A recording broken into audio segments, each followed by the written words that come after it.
Hi, I'm Rachel, and this is my AM reading video for, well, at this point I just have to go ahead and say for the beginning of the week, for Monday, March 27th, 2023. Oh boy, I've gotten way off schedule this week, even in my last video, which I posted Saturday and promising to get this one up on Sunday, and now I'm thinking it'll probably be Monday, but it is what it is. I'm just hoping next month when I return to my AM reading videos, I'll get back more onto schedule, but I have one final vid to share with you, at least an AM reading video to share with you before the end of March. I have some other videos I want to squeeze in later this week. We'll see how we do with that. But I thought I'd start on an unusual note because of my tardiness, as a apology, as you will. At this time of year, we are in the end, really, of the cherry blossom peak in Washington, D.C. I live right outside of Washington, D.C. And on Sunday morning, I decided to go and make an annual pilgrimage, as it were, to the cherry blossoms. It's just something I like to at least see them once a year, to like etch out some time. So I went with my camera. I took some footage. I have the cherry blossoms around the tidal basin, and there's a couple of DC monuments and a lot of kites flying that day. It was a really nice day, very springy day, really, which worked out very nicely. So here you go.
So the next thing I'll do is usually the beginning of my AM reading videos, where I talk about the latest short story I read in an anthology Currently, I am reading one short story per am reading video from Oy Caramba, an anthology of Jewish stories from Latin America, edited by Ilan Stavins.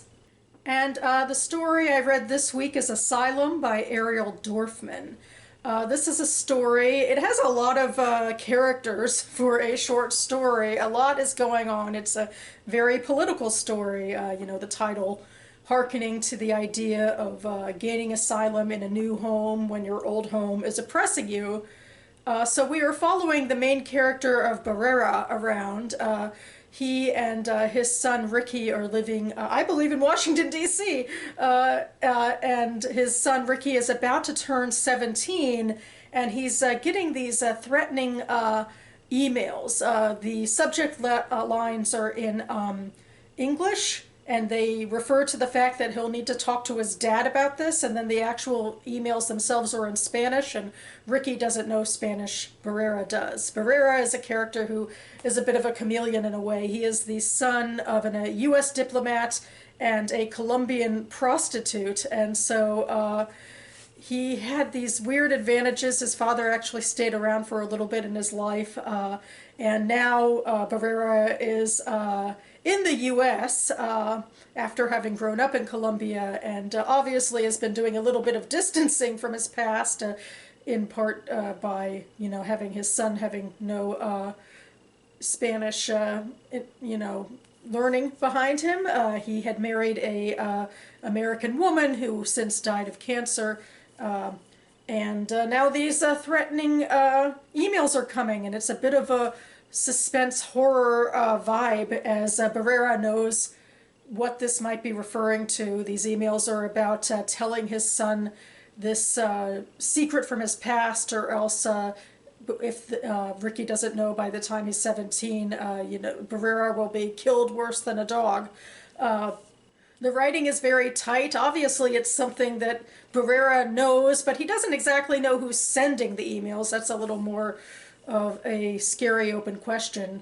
But he knows what this probably is referring to. He just doesn't want to open this can of worms, which is very damning, but ultimately he does so. There's a lot of weird communication issues, I think. Even the fact that Barrera later seems to have constant access to his son's email and is deleting the messages, and Ricky knows about this, and I'm just wondering about privacy and about, Ricky, why don't you change your password? Who gets access to your email like this? But that's neither here nor there, I suppose. And then ultimately when Barrera is setting down to confess the story, he's writing it in an email to his son, there's a lot of back and forth about whether his son wakes up and overhears part of this. Barrera is a man who has dealing increasingly with more and more insomnia, which again seems to be linked to this dastardly past deed, which deals with asylum and how he was put in a position to maybe grant asylum to a woman and her son at 17, and he didn't do so, and they were later killed in Bogota. So that we think is what's going on here, and if he can live with that, and if Ricky can live with that. The writing is really just suspenseful and can carry you along. I actually listened to Dorfman read a part of the story, and he had a wonderful, voice for it. So, yeah, there's a lot packed into just, about 15 pages here. The first book I finished this week is Strangers with the Same Dream by Alison. This is a historical fiction novel taking place in 1920s in Palestine. A group of Jewish refugees, young kids mostly from Russia, come to what will be the land of Israel to set up what it will be the land of Israel in a very specific way. They're part of the socialist Zionist movement, looking to till the land and create a utopian commune in the kibbutz movement. The kibbutz was this community style of farming and living and raising children and sort of living by socialist style values as much as they could, and also of course, leaning into the nationalism of self-determination, of getting away from the oppression. There was a lot of violence against Jews, especially in Eastern Europe at the time. And so there were a few waves of Jews coming to Palestine, like starting in the 19th century, in larger waves than in the past, to try to set up a Jewish state. And so, of course, the idea is, well, these are all strangers. They come from different parts of Russia and other places too, and they don't know each other. They just have this shared history and this shared dream for the future. Of course, the idea of utopia is questionable. There's a lot that can go wrong. There's, this is the 1920s in the wilderness. There's rampant disease. There's technology that breaks down in terms of, tilling the land. And, of course, there are Arab neighbors. And the fact that this is not, an empty land to settle in, but people are there who also have a long history there. So yeah, this book follows three protagonists. The first is Ida, who was a new arrival. Her father was recently killed in a pogrom, and her mother sent her to Eretz Yisrael to basically start fresh. And the second two are a married couple who've been in the land for a bit longer, David and Hannah, who were part of another kibbutz for a long time and helped that kibbutz grow, but then David committed a grievous crime and had to leave, or else there'd be a blood feud with his Arab neighbors. So the kibbutz, the leadership there decided he had to go. So they come to basically shepherd the new pioneers to make this new kibbutz grow. And it's a novel that follows just the same track of time through the eyes of these three individuals. And then there is a ghost who happens to be a living person in the narrative, but the ghost from the future intercedes occasionally to say, oh, if only we knew things, or if only I'd said this, or things like that. And it really did not work for me at all. It took me out of the story. It frustrated me. And then I even was complaining about it with my writer's salon the other day, and they said, oh, you must just not like magical realism, which I think technically is true. I'm not usually a fan of magical realism. I like those strict lines, I suppose, between science fiction and fantasy and literary fiction most of the time. But I also feel like other people also, in a lot of reviews I've read, didn't like the ghost, and the ghost didn't work in the story and took away from the power of what was happening in the moment of the story. And it just, a lot of the hints, especially in the beginning, were taunting in a way, like about, oh, if only you knew this, but you didn't, and they told me, but you don't know who I am yet. And I felt like it was very gimmicky. And I don't know, I went into this hopeful, and I still feel like, in a way, if it's a slice of life, it's kind of an interesting story, although I feel like, in a way, it's strange. We went over the same time period for all three characters, and I felt like I was losing information rather than gaining it as we went along. But maybe that's just my own bias, that I just wasn't liking how the story was going, and I was having more difficulty kind of remembering how the other characters thought about these moments before we got to the third one. But maybe that's good, because she could get well into the heads of these three characters who are indeed various shades of unlikable. That was another problem a lot of reviewers on Goodreads had with this book.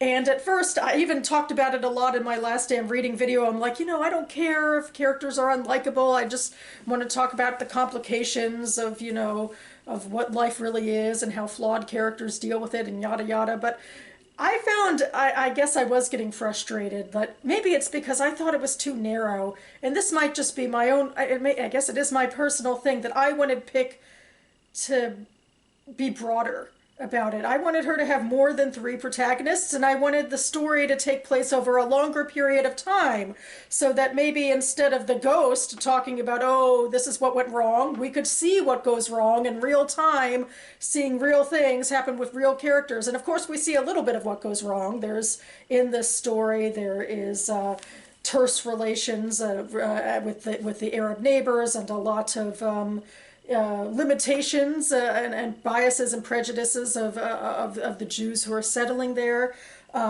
There is disease, there's broken tools and all sorts of stuff. There is family dramas and not living up to ideals of this socialist movement. There's a lot about, like, you know, indeed addressing the issue that this utopia might not be as much of a utopia, but I felt like it just was too narrow. It didn't encompass everything.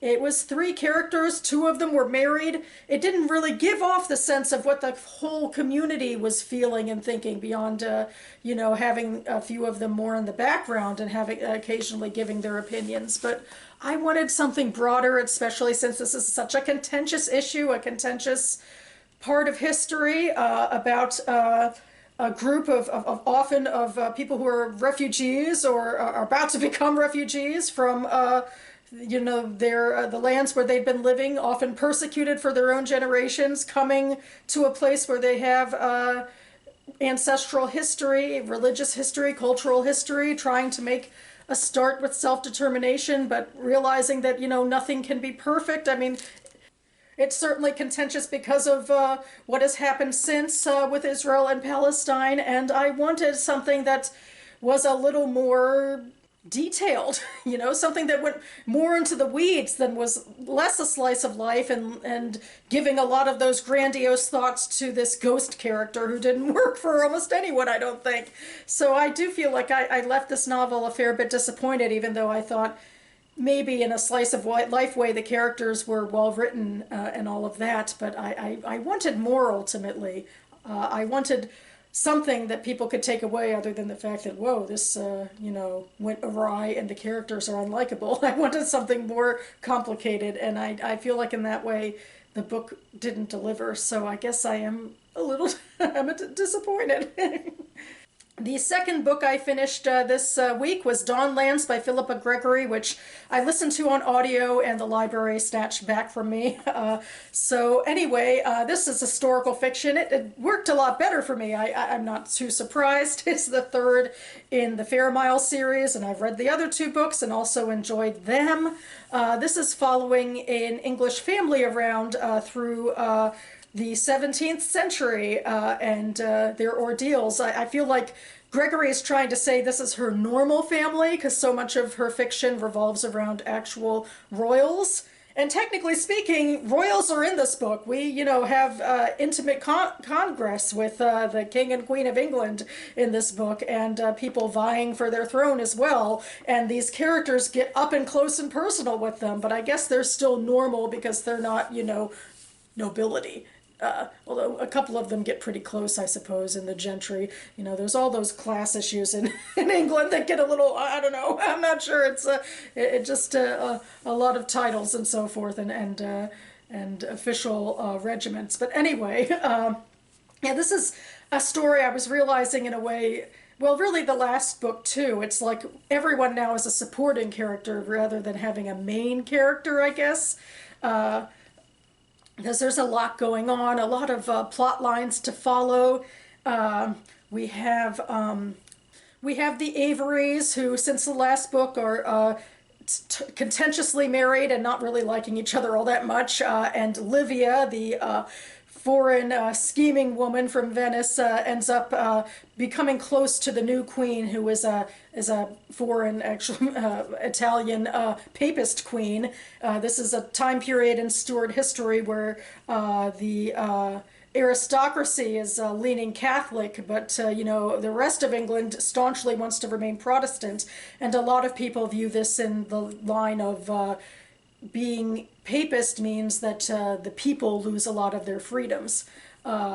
So civil war once again is brewing, and there is more fighting for the throne and for the future of England, and members of the family get involved. We have Livia, who is obviously staunchly papist, and her husband, who more or less goes along, but then her husband's real lover, Eleanor's brother Ned, has always been staunchly like Protestant parliament sort of man, so he comes from the Americas, where he spent the last book, to fight, and he brings this servant with him, Rowan. He knew Rowan's family in the last book. She is a Poconet woman who was put into slavery because of colonial warfare.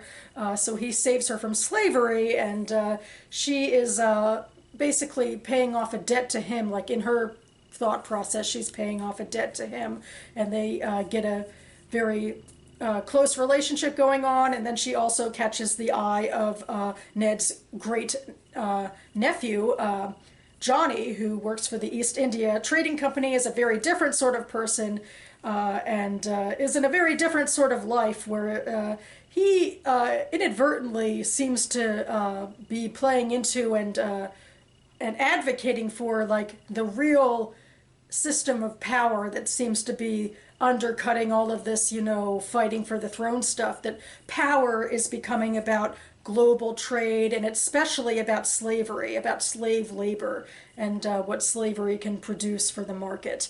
And I think that's some of Gregory's staunchest, most interesting, and sometimes most overstated by the characters' commentary about what power really is, and how people react to that power. Because Johnny and his mother Alice are kind of interesting. They're not bad people per se, even though they, to varying degrees, play into the quest for this money and this capital and this power that becomes more and more entrenched in oppression. But you know, it's just these things that society as a whole has to deal with, and I found that really interesting. And there's also the younger generation, and they have like interesting-ish stuff going on too. They're mostly often very much pawns for their parents about trying to situate them in the rest of their lives. But yeah, there's just a lot of rich detail and lots of characters, lots of history, lots of historical detail that made these places come alive. It was a 20-hour read on audio, and every chapter was really just, was just quickly paced, always compelling to get back to. And I just really enjoyed it a lot. And it's interesting, this is the end of the third book. I have mixed reviews about exactly... I thought that she was going to like write this series going for 300 years, and so far the first three books are like about 50 years roughly, and we've kind of closed off the arc of, like, if there's an overarching arc of the first three books, that kind of ends in this book, but it's also not the end of the book. So there are ways that she really is like saying, and the story goes on, and I'm wondering, is there going to be a bigger jump coming up, and or not? Or Eleanor, it's kind of felt like the main characters throughout all of her life, and who is going to take that mantle really? And is there a mantle to take over, or is this done? I'm not entirely sure. But if there is another book in the Fair Mile series, I definitely would be keen to read it. The next book I started, I'm really just a couple of chapters in, is The Last Neanderthal by Claire Cameron. This was a book at the top of my Goodreads TBR that I put on in around 2018-ish, somewhere in there, and I'm sure I heard about it. I think I always tend to say Liberty Hardy and her Book Riot stuff. That's where I usually hear about my non-Jewish literary fiction titles. Yeah, I put it onto my Goodreads TBR, and it came to the top this year, so very excited that I'm finally reading it. This is another historical fiction piece, technically, I guess, or maybe it's prehistory. I don't know if you can really call this history, because it's dual timeline, and the historical part is in our Neanderthal past. You know, it's the last Neanderthal, so this is like pre-history, certainly pre-recorded history. Like, there are some Homo sapiens around, but they're not recording history yet in this one. The people recording history, I suppose, are the ones in the second storyline, the one that takes place in the modern day, where this archaeologist comes upon the remains of this last Neanderthal and is looking for funding to sort of learn more about her.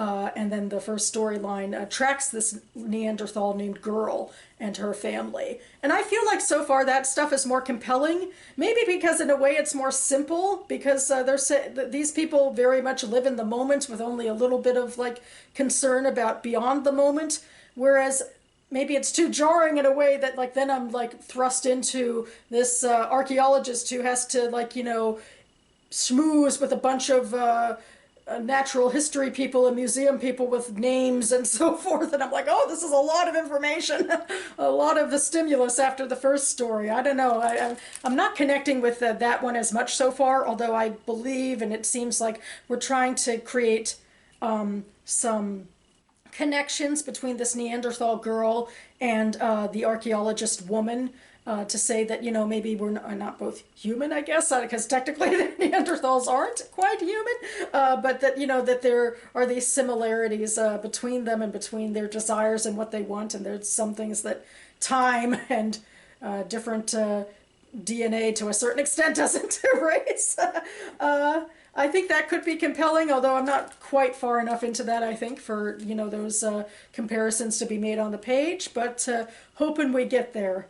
And hoping I'll continue to like this book, because it feels like with a lot of the literary fiction I've read lately, I like it better when I start it than when I end it. So hopefully this will be more like Dawnlands, where I still like it at the end. Another book that I started on audio, where I maybe have some mixed feelings about what I'll think about it, is Broken Kingdoms by N.K. Jemisin. This is the second book in her Inheritance trilogy. It's a very early set of writing from Jemisin, who has since become much more famous. And it is a fantasy novel. And I liked the first book, which I read for my booktube spin last quarter. In fact, Strangers with the Same Dream, which I just held up, was my booktube spin for this quarter. But anyway, I liked it, but I didn't, I think, fall quite as far in love with it as I hoped to. I'm not quite sure yet what I think about the second book, but I figured I would go with it and try to squeeze in a couple more books than I intended before the end of the month, and this one was readily available on audio, so I decided to go with it and continue with the story, which, the end of the last story, it's a secondary world fantasy. There's these gods that have been enslaved by humans, but at the end of the last book, the gods are freed, and there's a big magical to-do at the end of the book, and it has huge consequences on the rest of the world, it seems like, and now we get to see some of that. And we're following some new characters around, including the protagonist of this story, who is blinded except to magic itself, and she sees magic. And she's also involved with this magical, mysterious man, and I feel like there was another sort of love relationship like this in the last book, and it didn't work as much for me. You know, I mean, I think that Jemisin was far more invested in the lustiness between the characters than I was, and I'm kind of sensing that again, and I should probably try to back off of my bias, because maybe this will be a little different, or, you know, it's a little bit of a different setting, different characters, who knows, it might be a little different, but I do love all of the concepts and, like, you know, the magic and the world building. I feel like it's up my alley. So I'm gonna stick with it and see where it goes.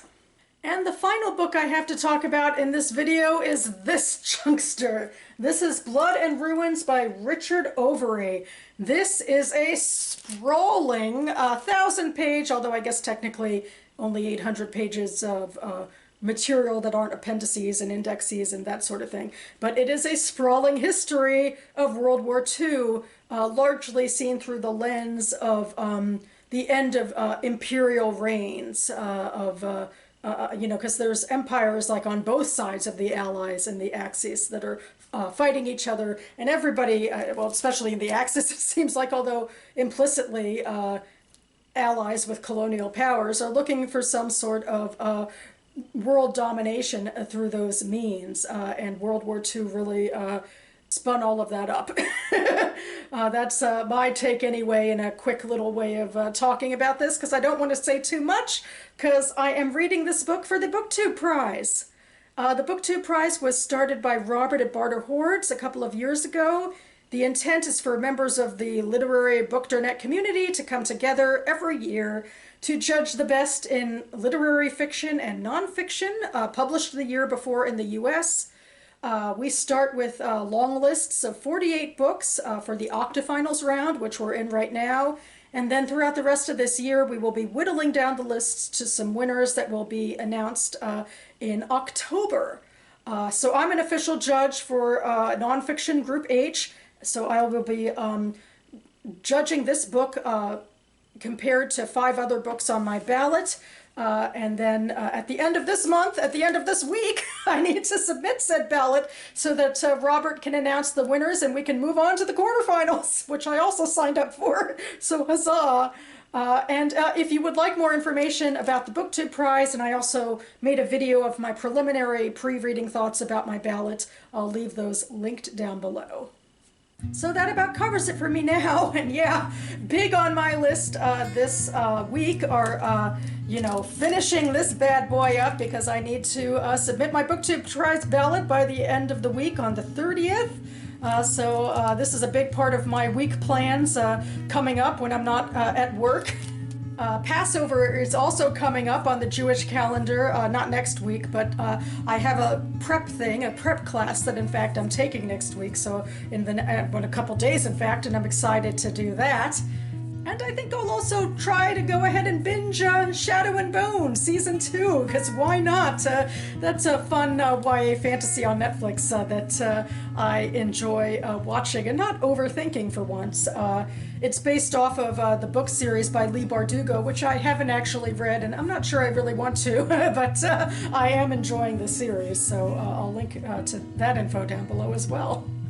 I hope you all have a fun or exciting or fruitful week coming up for the end of March, and that you find some cherry blossom-esque beauty in your backyards as well, be they cherry blossoms or anything else.